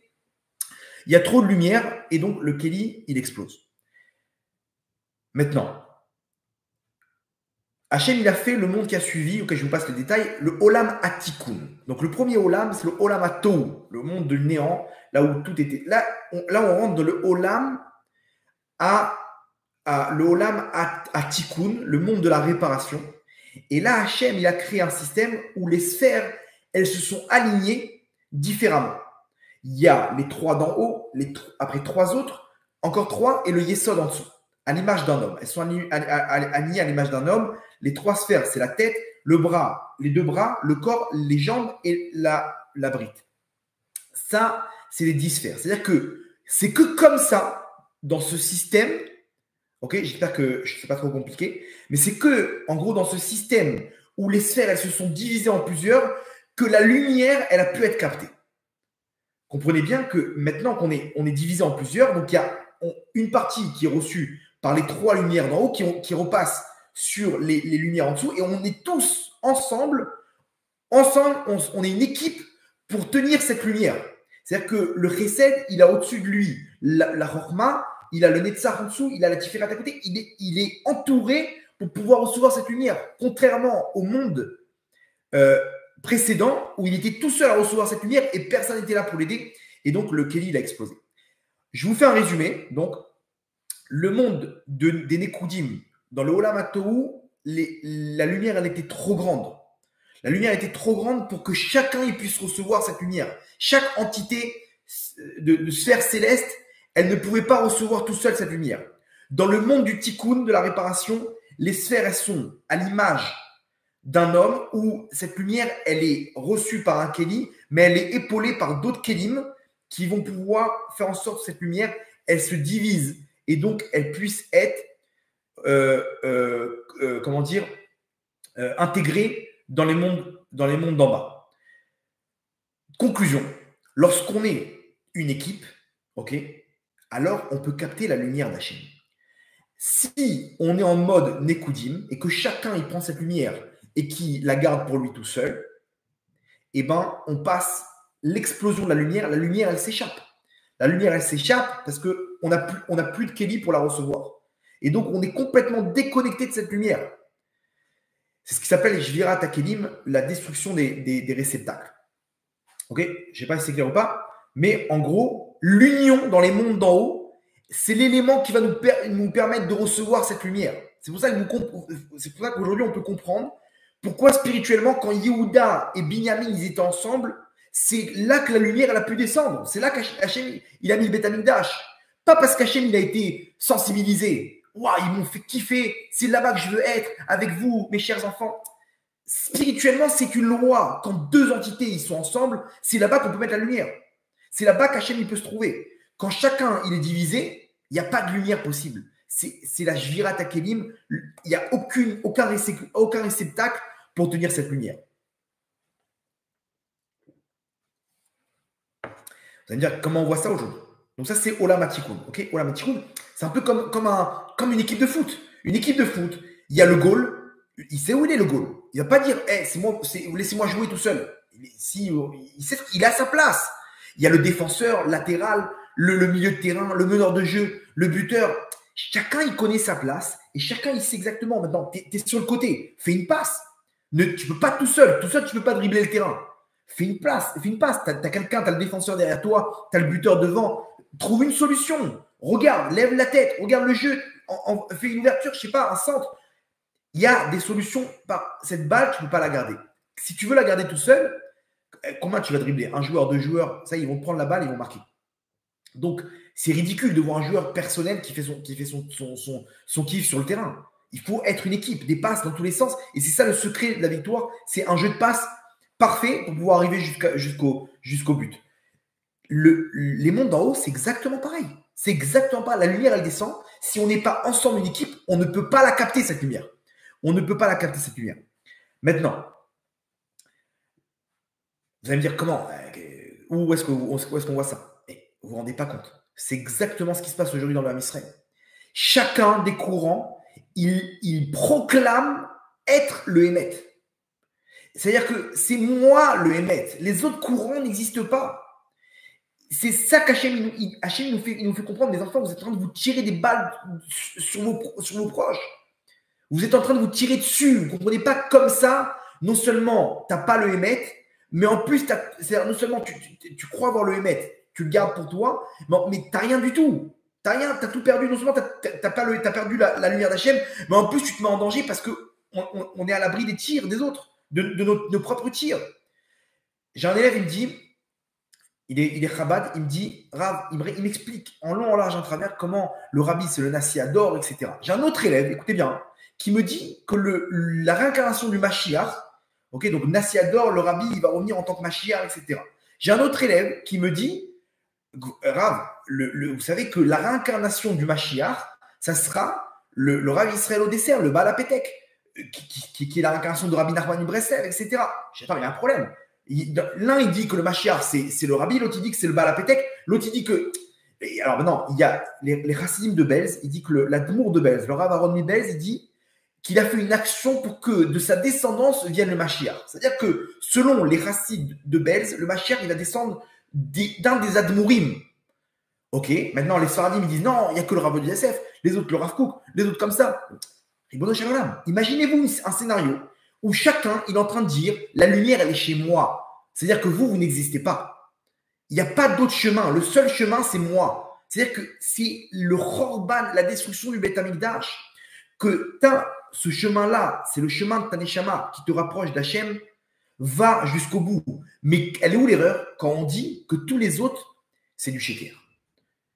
Que tous les autres, ils ne peuvent pas recevoir la lumière. La lumière, elle est que chez moi. Quand tu dis ça, tu es dans le monde du tohu, tu es dans le monde du néant. Tu n'as rien gagné du tout. Parce que tu es en train de prendre toute la lumière pour toi. Et donc, tu te mets en danger. Tu te mets en danger. La lumière, elle fuit. Vous comprenez l'histoire dans laquelle on se trouve aujourd'hui? On est là, les Sfaradim, les Ashkénazes, les Chilonim, les religieux, les non-religieux, la gauche, la droite. Chacun, il est en train de déclarer « c'est moi le roi ». La lumière, elle est chez moi. C'est moi le Hémet. D'accord? Il n'y a pas de problème. Le Hémet, c'est toi. Par rapport à ta Neshama. Mais, si tu dis que moi, je suis dans le Sheker, tu n'as rien gagné. On t'est en danger et c'est netto la destruction du Beth Amikdash. Et aujourd'hui, il y a des gens qui sont complètement dedans. Ils ne pourront pas admettre que le Mashiach, il peut venir d'un autre truc. C'est-à-dire, oui, d'accord, tu as une théorie. D'accord, pour toi, c'est le Hémet. Mais prends en compte que peut-être que le Hémet, c'est quelque chose d'autre. Peut-être qu'entre-temps, les choses, elles ont évolué. Non, le Hémet, il est que chez moi. Là, Habibi, t'es en danger. Là, Habibi, t'es en danger parce que c'est la destruction du Beth Amikdash. C'est le Olam Anekudim. Tu es en train de dire la lumière, elle est que chez moi. Vous comprenez ce qui se passe? Aujourd'hui, en Israël, c'est exactement la même histoire qu'il y a eu à l'époque du deuxième Beth Amikdash. C'est plusieurs courants qui sont là en train de déclarer la vérité, elle est chez moi. Et tout le monde, là, vous êtes tous dans le Sheker. Et ça, c'est un gros problème. Pourquoi? Parce que si on comprend les secrets de la Kabbalah, eh ben, on voit que ça ne marche pas comme ça. Toi, c'est le Hémet dans ta sphira. Toi, t'es Tiferet, c'est ton tikkun, c'est là-bas ton Hémet, et personne ne doit t'embrouiller. Mais admets qu'il y a des gens qui ne sont pas Tiferet. Il y a des gens qui sont Chesed, Malchut, Gvura, Chorma, Bina, Netzar, Od, Yesod. Pourquoi tu ne veux pas admettre qu'il y a d'autres joueurs sur le terrain? Il n'y a que moi et que moi. Là, on est en danger. La Gemara dans Ta'anit, elle nous ramène l'histoire il y avait une grosse famine. Il n'y avait plus rien, il n'y avait plus de pluie, il n'y avait plus rien du tout. Et ils ont Rabbi Eliezer Agadol et Rabbi Akiva, ils ont réuni donc dans une synagogue tout l'âme Israël, ils ont jeûné, etc. Ils ont fait un grand rassemblement pour faire tomber la pluie, pour demander la miséricorde d'Hachem. Ils se sont réunis, ils ont jeûné, ils ont prié, ils ont pleuré. Et là, Rabbi Akiva, il est monté, Rabbi Eliezer Agadol, il est monté, il a pris la parole, il a ouvert le Echal, il a levé les yeux vers le ciel à la fin de toute la prière. Il a dit, Ribono Shel Olam, maître du monde, amène la pluie à tes enfants, amène-nous la pluie. Et il prie, il pleure, il fait des télim, mais il continue à demander à Hachem. Rien. Non, Rabbi Eliezer Agadol, c'était le maître de Rabbi Akiva. Bon, il demande à Rabbi Akiva, un petit mot aussi, une petite prière. Rabbi Akiva, il demande l'autorisation à son maître.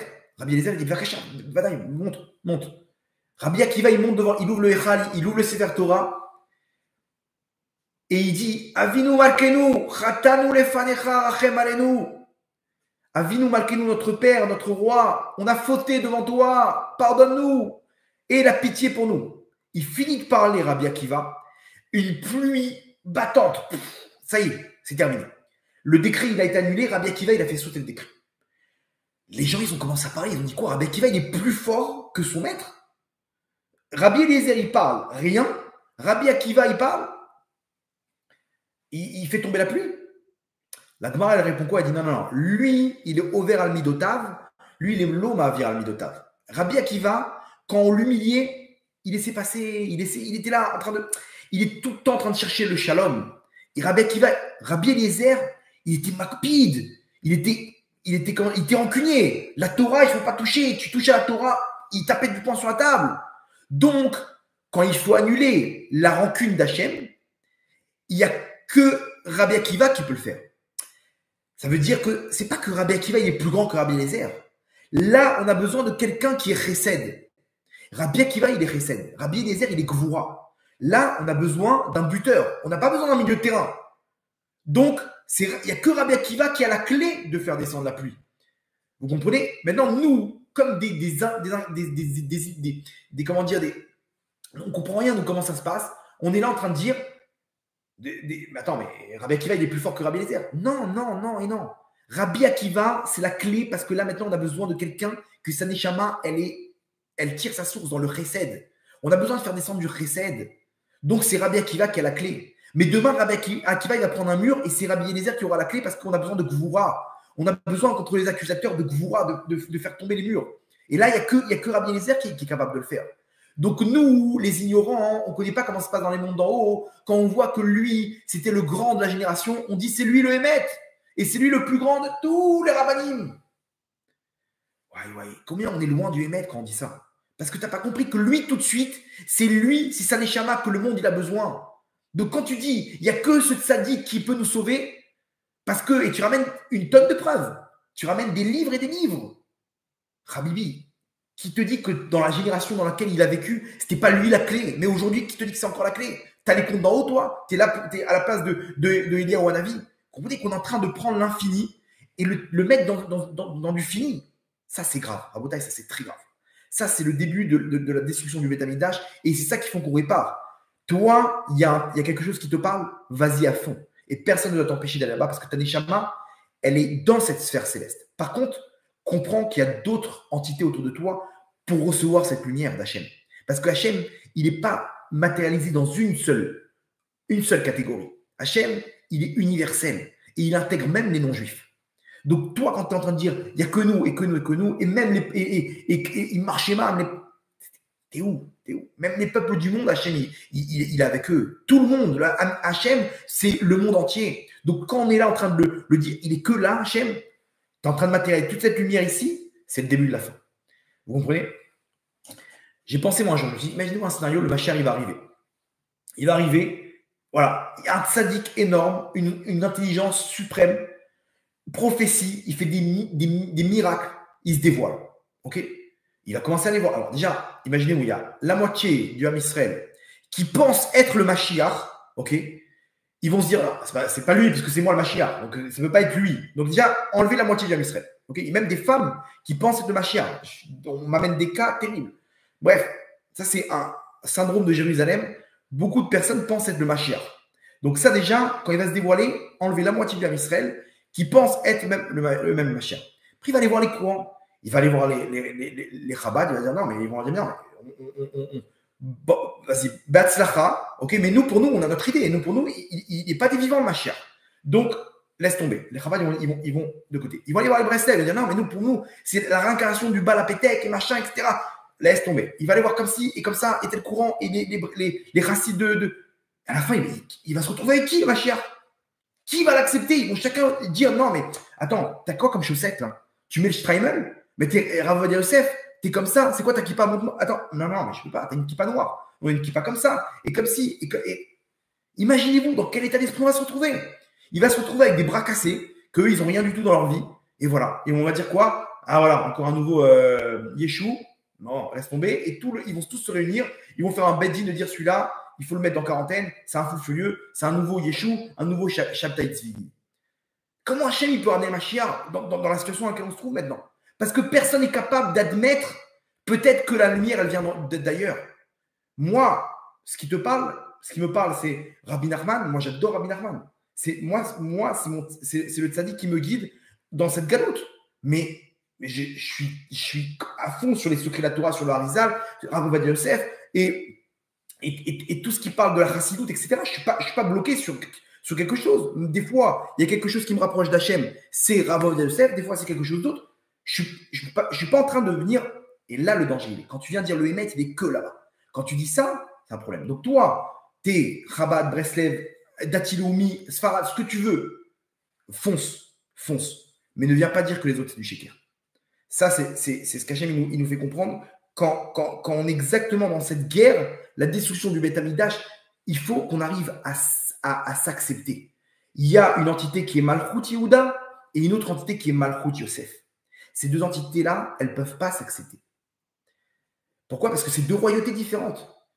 Aujourd'hui, Hachem nous dit, mes enfants, toi, tu es dans une sphère céleste, mais comprends que c'est une équipe de foot.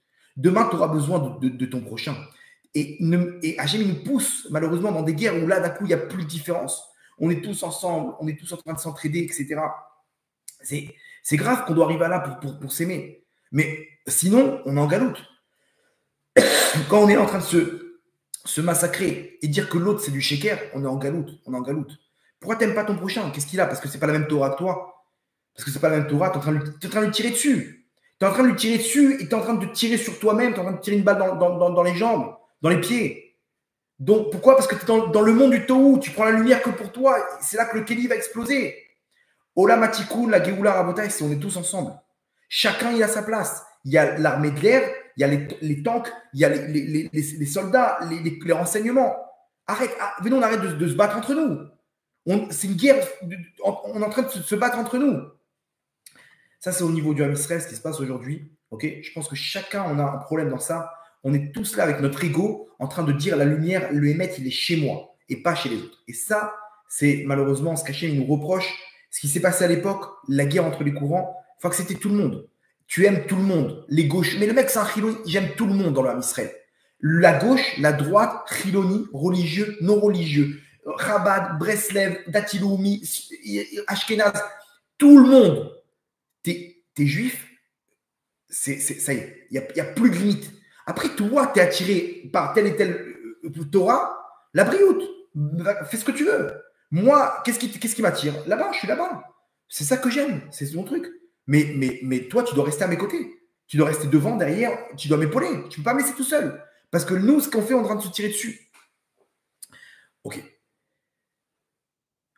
Donc, j'espère que ce discours, il ne vous a pas un peu choqué, mais je pense que, attention, je ne suis pas en train de remettre en question n'importe quel courant. Je ne suis pas là du tout en train de dire qui est le Mashiach, je ne donne pas mon avis, je ne suis pas là-bas du tout.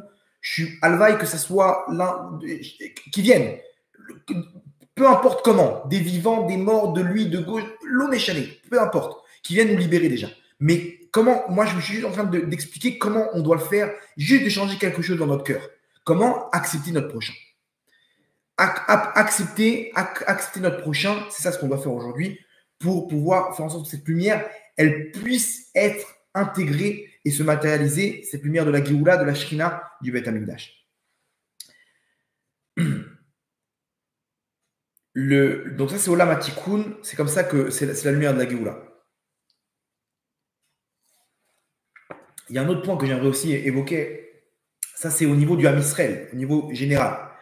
Au niveau individuel, Rabotai, je crois qu'il y a aussi, vraiment, je pense que chacun il doit faire son introspection, que si on veut faire descendre cette lumière entre nous, dans les courants qu'il y a entre moi, ma femme, mes enfants, mon père, ma mère, ma belle-mère, mon beau-père, mes frères et sœurs, etc., aussi, on a plusieurs courants dans une même famille. Dans mon job, dans ma communauté, on a chaque fois des courants. Et là aussi, il faut que j'accepte qu'il y a quelqu'un qui est différent. Il faut que j'accepte que ma femme, elle n'a pas les mêmes façons de penser qu'un homme. Qu'un enfant, il n'a pas les mêmes façons de penser qu'un homme. Quand il est en train de jouer avec ses Legos et que tu viens, tu lui envoies tout balader parce qu'il n'est pas venu manger quand tu l'as appelé. C'est comme si tu as pris un adulte et que tu l'as déchiré un contrat que ça fait, qui est en train de préparer depuis 3 semaines. C'est la même douleur pour lui. On est là en train de... On n'accepte pas qu'il y a quelqu'un d'autre à côté de nous. Ça aussi, c'est le début de la destruction, malheureusement. Des couples qui se massacrent, qui font intervenir des avocats. Mais qu'est-ce que tu fais avec ton avocat? C'est ça, c'est la pire erreur, c'est que tout de suite, ils vont intervenir un avocat. Et l'avocat, bien sûr, il connaît pas toutes les règles de Ben Adam Lachavero. Lui, c'est un taureau. Il vient tout de suite, il bloque le compte en banque, les machins. Tu as commencé, pourquoi tu fais ça? Viens devant un rave, parle, viens, on essaie de trouver quelque chose. Combien? Il faut comprendre une chose, quelqu'un qui parle mal à sa femme, il est en train de parler mal à la Shrina. Tu es en train d'insulter Hachem. La femme, c'est la représentation de la présence divine dans la famille.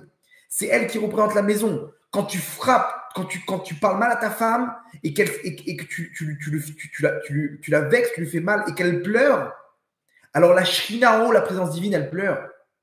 Et à ce moment-là, ta maison, elle est en début de destruction. Parce que la lumière, elle est partie, la lumière, elle pleure. La Shrina, elle pleure à l'intérieur de ta maison. Quand j'entends des histoires de vol, des call centers, le mec qui est en train d'arnaquer toute la terre, mais qu'est-ce qui t'arrive? Pourquoi tu voles? Pourquoi tu fais du mal à tes prochains? Non, mais c'est des non-juifs. Mais quel chilou la chaîne? Des histoires, les mecs qui sont là en train qu'est-ce qui t'arrive? Tu veux travailler, pourquoi tu fais pas ça droit? Pourquoi tu veux pas faire ça droit? Et tu dois des gens qui t'empruntent de l'argent, tu rembourses pas. Ils comptent sur cet argent. Tu fais un emprunt à la banque, tu rembourses tes prêts. Tu rembourses ton argent. La banque, elle va pas souffrir de ça. Mais lui, il doit marier sa fille. Il compte sur cet argent. Il t'appelle. Je t'en prie, tu penses à moi pour l'argent. Qu'est-ce qui t'arrive? Ouais. Tu te rends pas compte que chaque jour qui passe, c'est lui planter un couteau dans le cœur. Ça fait mal. Les gens, ils ne se rendent pas compte qu'il doit de l'argent à des gens. Tu viens, tu fais un emprunt à la banque, mais tu rembourses toutes tes dettes. Parce que tu fais souffrir tes prochains. Ouais, bon, je vais lui rendre plus tard, t'inquiète. Non, il y a quelqu'un qui souffre derrière. Alors tu donnes ton maaser, mais rembourse tes dettes d'abord. Et des gens, ils se posent la question, pourquoi ils ont des problèmes de parnassa? Mais regarde ce que tu fais. Tu fais du mal autour de toi. Tu voles. Il y a marqué dans la parachute noire, Vatimale Haaretz Hamas. La terre, elle s'est remplie du Hamas. La terre d'Israël s'est remplie de ces terroristes du Hamas. Rachid dit, c'est quoi Hamas? C'est le vol. Le vol. On est là en train de se voler les uns les autres. Attention, les prix montent.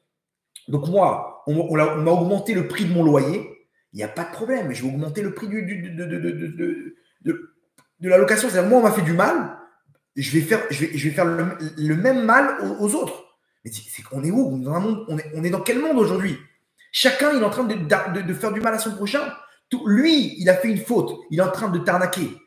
Lui, il ira tout seul au Guéhinam. Pourquoi tu veux le suivre? C'est un mouvement où lui, il est en train de faire un dommage. Donc, moi aussi, je vais me venger sur l'autre. Moi aussi, je vais augmenter les prix. Alors, s'il n'y a pas le choix, il n'y a pas le choix. Mais là, on est en train de punir l'autre parce que moi il m'a puni, donc je vais punir l'autre. C'est-à-dire, moi, je tombe, donc je vais faire tomber mon prochain avec moi. C'est quoi cette clipa? Dans quelle clipa on est aujourd'hui? Lui, si moi je perds, tout le monde doit perdre. Il y avait un jour un soldat d'origine marocaine. Il voulait être pilote d'avion de chasse. Et il a fait tous les tests, etc. Juste avant la fin, il a échoué. Ils lui ont dit, malheureusement, tu ne pourras pas être pilote. Okay. Il s'est fait rétrograder. Ils lui ont dit, bon, qu'est-ce que tu veux faire maintenant? Tu as le choix, dans toutes les unités de l'armée, tu peux choisir ce que tu veux. Bon, petit cadeau de consolation. Il dit, je veux être dans le dôme de fer. Il dit, quel rapport? De pilote, tu veux être dôme de fer? Il dit, ouais.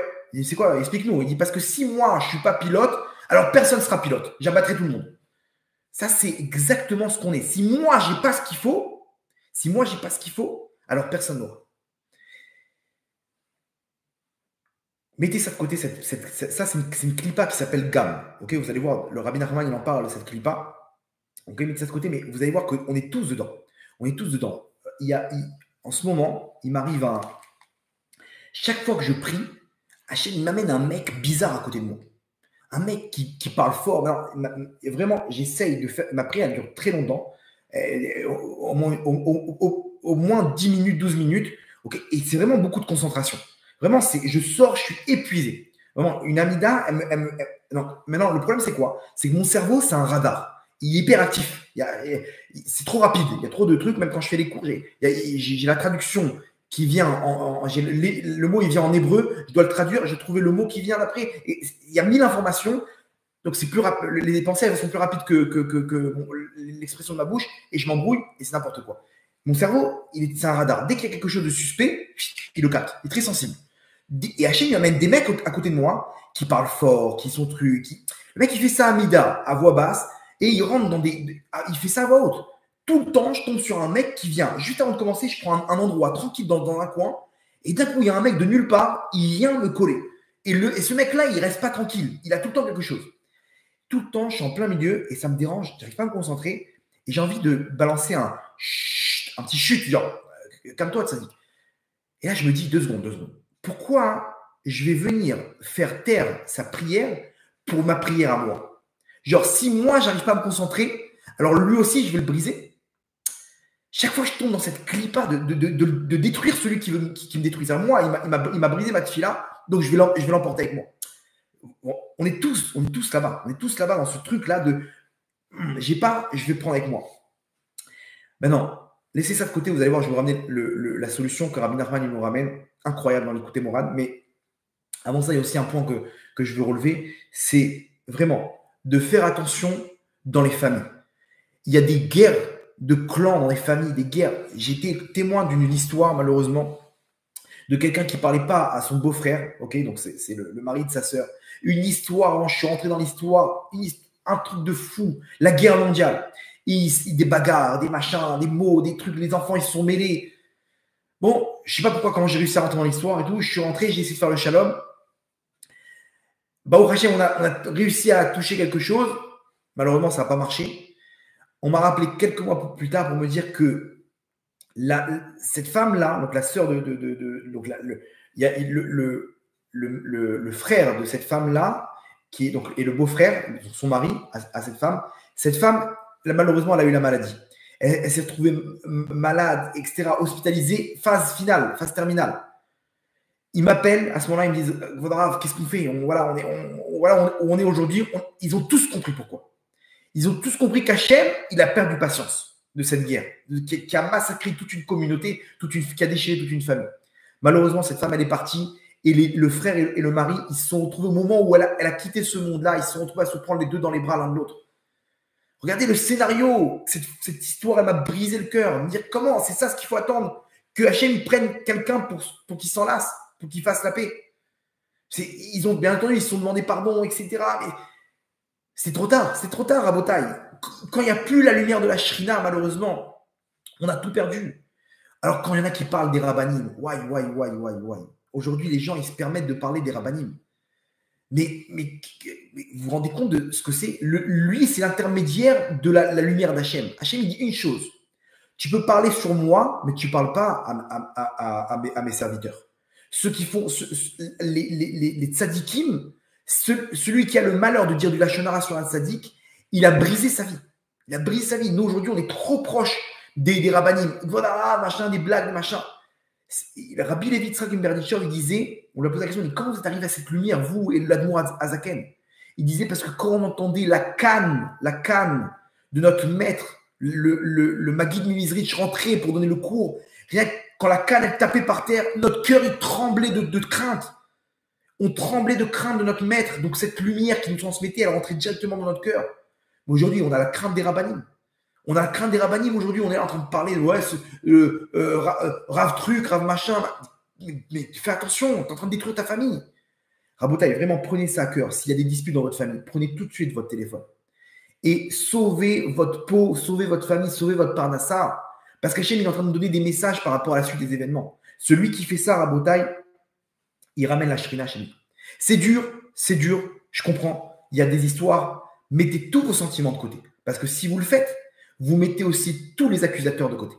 Et pourquoi? Parce que Hachem, il dit, je ne veux rien savoir. Je descends et c'est là-bas que je veux m'installer. C'est avec cette famille que je vais m'installer. Et quand la Shrina s'installe, il y a toutes les brachot de la terre. Alors, comment faire pour sortir de cette clipa-là dans laquelle on se trouve, cette galoute? Je vous ramène ce qu'il dit Rabbi Nachman dans l'Ikouté Moran.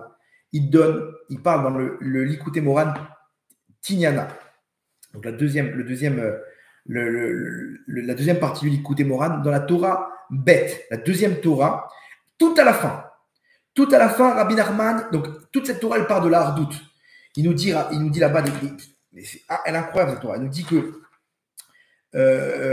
la hardout, c'est Il n'y a pas plus grande mida que c'est Yachid Verabim Alcha Kerabim que la Lacha, c'est-à-dire la Shrina. Elle se trouve là où il y a la majorité, il y a le Rabim qui sont ensemble. Bref, il ramène toutes des explications sur ce que c'est la puissance de la Hardout. Et à la fin, Rabbi Nachman, il termine comme ça avec un conseil.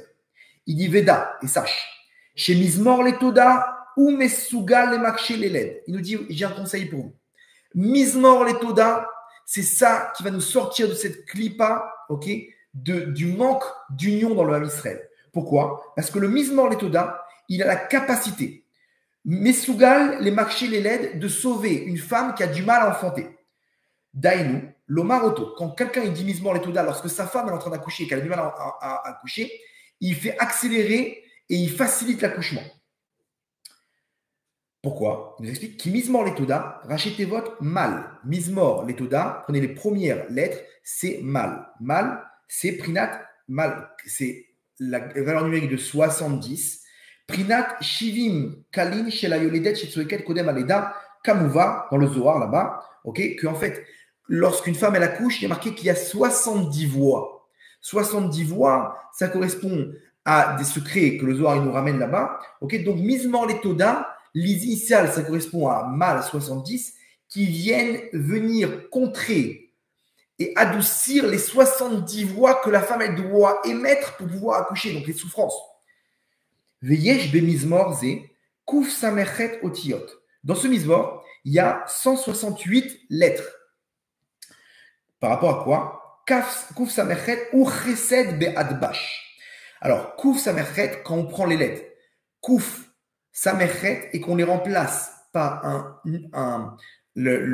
comment dire, ce qu'on appelle le Adbash. C'est-à-dire que la valeur, le Aleph, on remplace, la première lettre, on la remplace par la dernière lettre de l'alphabet. La deuxième lettre de l'alphabet, on la remplace par l'avant-dernière, et ainsi de suite. Ok. Kouf Samerchet, on remplace ces lettres par ce principe-là, on arrive à Chesed. Donc en fait, dans ce Mizmor-là, il y a une capacité de faire descendre le Chesed. Le Chesed, qui est la bonté, qui va donc adoucir l'enfantement, l'accouchement. Chez Aliédé, à Chesed, Prinat Alachot, Aolada, Benakel, grâce au Chesed, on fait descendre le Chesed sur terre. Donc imaginez-vous, quand vous dites Mizmor les Toda, pensez que ça fait l'accouchement, ça fait aussi référence à l'accouchement du Mashiach, ok? Mais ça fait l'accouchement de chaque délivrance dans le monde, elle a une forme d'accouchement. Pourquoi les délivrances, elles ne viennent pas? Parce qu'on est en dispute, on n'est pas en union. Donc, qu'est-ce qu'il faut faire, nous dit Rabbi Nachman? Fais le Mizmor les Toda. Quand tu fais le Mizmor les Toda, il faut que tes premières pensées, Mizmor les Toda, ça commence par les lettres, même la mettre 70, ça vient adoucir les 70 voix, les 70, souffrances de la femme qui accouche. Donc, ça fait adoucir l'accouchement de cette délivrance. Deuxième, ça fait descendre le chesed, la bonté, ok? Et enfin, il termine, il dit Veyesh, même Gimel Tevot, baiser. Il y a combien de mots dans le Mizmor les Toda? Ok, il y a 43 mots. 43 mots. Mizmor les Tova, il y a 43 mots à Mizmor qui kishu l'eled ou alidé shiesh klipa, shei omeret gozru gamli gamlach lo. Alors, j'explique. Si on n'a pas toutes les notions kabbalistiques, on ne peut pas comprendre Rabbi Nachman ce qu'il veut dire. Écoutez, il nous dit Rabbi Nachman, il fait référence à une klipa. Il y a une klipa qui s'appelle Gam. Ok? Cette klipa, une force spirituelle négative qui s'appelle Gam. Ok? Elle est, en fait, Gam, c'est les lettres même Gimel. Ok? Quand je lis le Mizmor les Toda, il y a 43 mots qui font référence aux 43, à la valeur numérique de 43 de la klipa qui est Gam. Même Gimel, quand vous inversez, ça fait Gam. Gam, c'est une klipa qui dit que si lui, il n'a pas, si moi, j'ai pas, lui aussi, il a. Et d'où il ramène? Il ramène par rapport à l'Haftara de la semaine dernière, si vous vous rappelez, l'histoire avec Shlomo Amelech et les deux femmes. Deux femmes qui ont eu un enfant, qui avaient chacun un enfant. L'un des deux est mort. La femme, elle a dit c'est le mien. Et l'autre, et la vraie maman, elle a dit non, c'est mon fils. Ils sont arrivés devant Shlomo Amelech. Le roi Shlomo, il a dit quoi? Il a dit, bon, je vous passe le détail. Il a dit, très bien, prenez une épée, coupez l'enfant en deux, donnez une partie à l'une et l'autre partie à l'autre. Qu'est-ce que vous en pensez? L'une, elle a dit quoi? Elle a dit Gozrou, Gamli, Gamlach, Lo. C'est-à-dire, coupez-le l'enfant. C'est pas grave. Même moi, j'aurais pas. Mais même elle, elle n'aura pas. Gam lach, même elle n'aura pas, cette femme-là, l'enfant. C'est-à-dire quoi? Si moi, je perds mon enfant, alors elle aussi, elle perdra son enfant. Elle a perdu son fils. Elle impose maintenant que même l'autre, elle n'aura pas son enfant. Ce gam-là, gam-li, gam-là, même toi aussi, ce gam-là, 43, c'est cette clipa qui fait que même si moi, si j'ai pas, alors mon prochain aussi, il n'aura pas. Cette clipa de sinatrinam qui est en nous, qui s'appelle gam. Donc le Mizmor Letoda, il a aussi 43 mots pour venir contrer cette clipa de gam. Ok, donc Keneged Zeyesh, même Gimel Tevot, il y a 43 mots dans le Mizmor Letoda, Bézé à Mizmor, Keneged Prinat Gam, contre cette clipa de Gam, qui Mizmor Azé, à Mizmor Azé, ou Ségoula, les Makché, les dettes. Ce Mizmor, il a la capacité de faire descendre toutes les délivrances. Aujourd'hui, pourquoi on est coincé dans notre vie à Bretagne?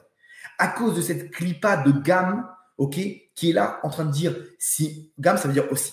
Si moi, j'ai pas, alors lui aussi, il n'aura pas. Moi, je tombe, alors lui aussi tombera. Moi, on m'a fait du mal, alors toi aussi, tu vas voir ce que tu vas recevoir. La vengeance, la kina, taharout, ce qu'on appelle la sinatrinam. C'est cette clipa dans laquelle le Ham Israël est piégé aujourd'hui. Rabbi Norman nous dit, mes enfants, si vous voulez sortir de cette clipa, Mizmor Letoda. Quand tu dis Mizmor Letoda, pense qu'il y a 43 mots déjà, pense que ça fait descendre le chesed. Il y a 43 mots qui vont casser cette force spirituelle négative qui s'appelle Gam, qui a aussi la valeur numérique de 43. Et donc, c'est ça qui va accélérer ta délivrance. Et l'allusion derrière, elle est que quand tu dis merci, tu te focalises sur ce que tu as et pas sur ce qui te manque.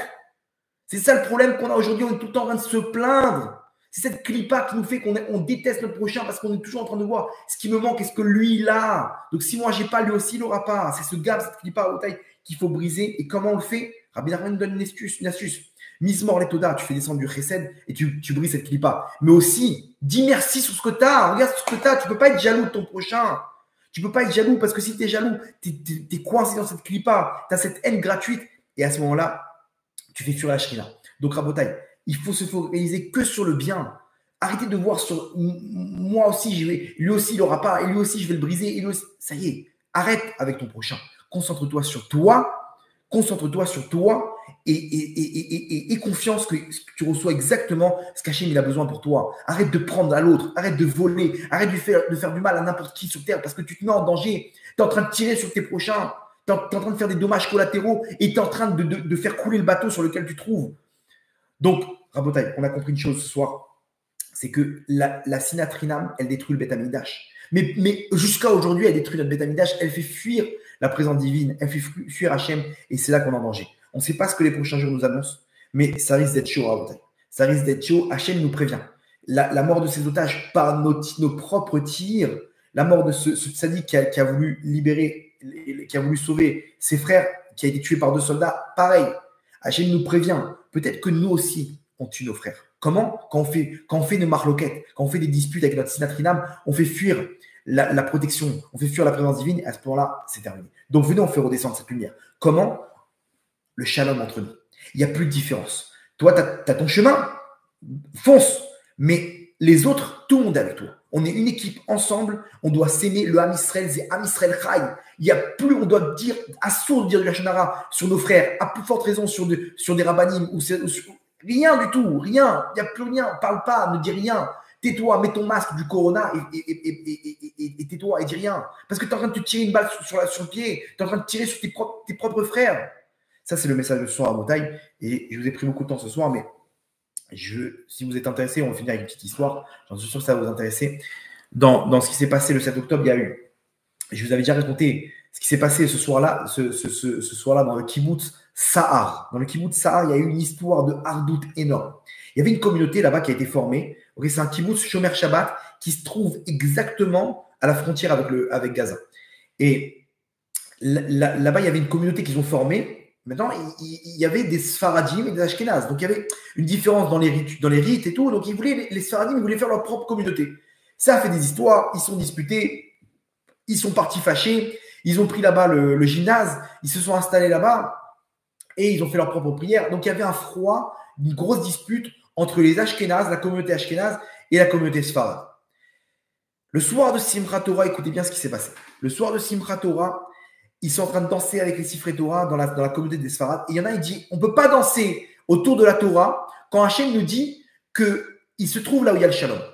Donc nous, on danse avec la Torah, mais on est en train de cracher au visage d'Hachem parce qu'on n'a pas le shalom avec nos frères. Donc venez, on prend cette Torah et on va danser avec nos frères, on va faire la paix.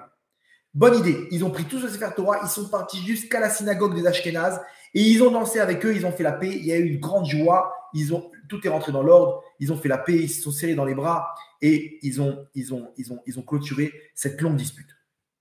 Le lendemain, 6h du matin, c'est là que tout commence. Le 7 octobre, le lendemain à Simchat Torah. Je vous avais raconté à l'époque une histoire, je ne sais pas si vous vous rappelez, de l'un d'entre eux, celui qui a pris le Sefer Torah et qui est parti là-bas. Il s'est retrouvé donc il y a les sirènes d'alarme et tout, et il s'est retrouvé face à un terroriste. Donc il a compris qu'il y avait des terroristes qui rentraient. Il n'avait aucune idée qu'il s'agissait de 3000 terroristes. Il s'est dit il y a 1 ou 2 terroristes. Et effectivement, il y a eu un échange de tirs. Il y a un terroriste qui a essayé de monter la barrière. Il a réussi à l'abattre.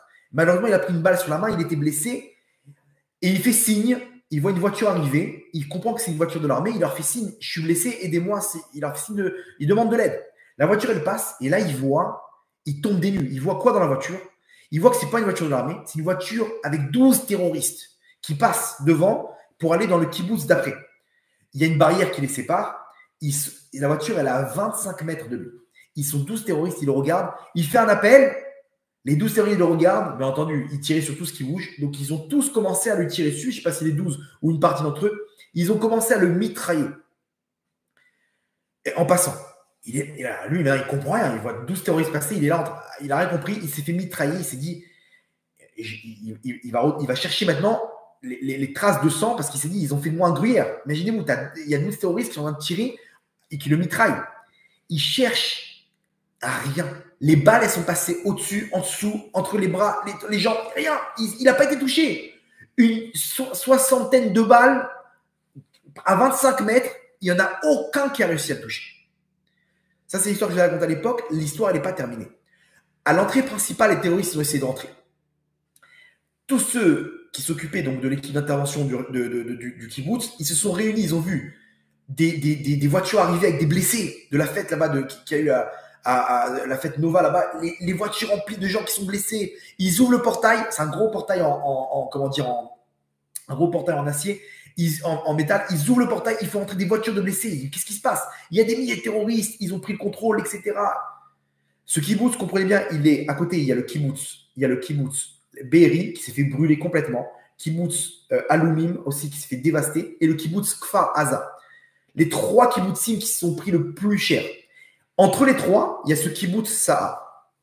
Maintenant, là, il y en a un qui raconte, qui s'appelle Chagai Kablan, j'ai noté son nom. Chagai Kablan, c'est lui le responsable de l'équipe d'intervention du kibbutz. Il se retrouve donc à faire entrer les blessés. Et là, d'un coup, il voit des voitures de terroristes arriver devant l'entrée. Donc, ils prennent position. Ils sont tous réunis. Ils sont une douzaine de mecs avec des flingues. Et ils voient des voitures remplies, les mecs armés de la tête aux pieds. Ils disent, wow, Ribono Shalom, comment on va faire? Comment on va faire? Les mecs, ils ne peuvent pas rentrer avec la voiture parce qu'il y a le portail. Et les terroristes, ils descendent à pied. Les terroristes, ils descendent à pied. Ils sont une soixantaine de terroristes et eux, ils sont une dizaine avec des flingues, des lance-roquettes, des machins. Il dit, on est là, on lève les yeux vers le ciel. Il dit, j'ai dit une phrase à Hachem. Hachem, on a fait le shalom entre nous. Tu ne peux pas nous abandonner. Sauve-nous. Je t'en supplie, Hachem, sauve-nous. Et là commence échange de tirs. Tac, tac, tac, ça tire, mais ils se font. Il raconte, il dit, tellement qu'il y avait de balles au-dessus de ma tête, je ne pouvais même pas sortir ma tête, même pour y poster, même pour essayer d'en battre un. Premier miracle, il dit, il y avait un commando d'élite de l'armée qui s'est retrouvé qui a dormi dans l'une des maisons du kibbutz. Ils étaient là en équipe d'intervention d'urgence. Ils ont eu le temps de mettre leurs habits, prendre leurs armes, des commandos d'élite. Ils sont une quinzaine, ils sont arrivés, ils ont commencé à faire le ménage. Malheureusement, ils tombent les uns après les autres parce qu'ils étaient trop. Les terroristes, ils étaient 80, ils étaient énormes, 60, 80, je ne sais pas combien ils étaient. Et les soldats, ils tombent les uns après les autres. Le temps là, ils se font neutraliser. Eux, ils arrivent à tirer et ils voient d'autres voitures de terroristes arriver. Ils disent, ouais, c'est pas possible. C'est-à-dire que c'est interminable. Imaginez-vous, ils font tomber les terroristes et il y a d'autres voitures qui arrivent, qui complètent. Mais c'est pas possible. Il voit les soldats par terre, il voit les civils par terre, les mecs qui étaient à côté. Il est là, il raconte, il dit, je relève les yeux vers le ciel. Et je dis, Hachem, Tu ne peux pas nous abandonner. Dans ce kibbutz, il y a eu de la hardout. Hachem, je t'en supplie, interviens. Il raconte, il dit, on est là, on ne peut plus lever la tête.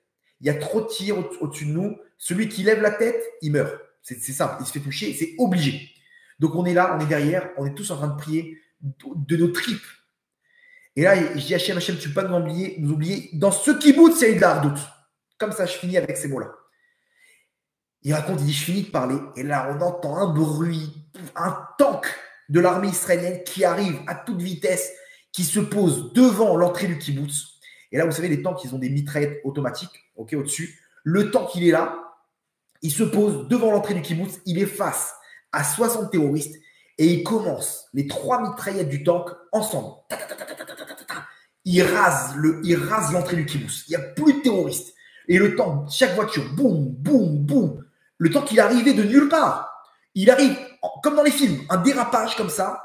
Il vient s'interposer et il nettoie toute l'entrée du kibbutz. 60 terroristes. Chaque mitraillette, elle a laissé de chance à aucun terroriste. Les voitures en flammes, tac, tac, tac, tac. Après, ils ont demandé à l'armée, ils ont dit, mais merci de nous avoir envoyé le tank.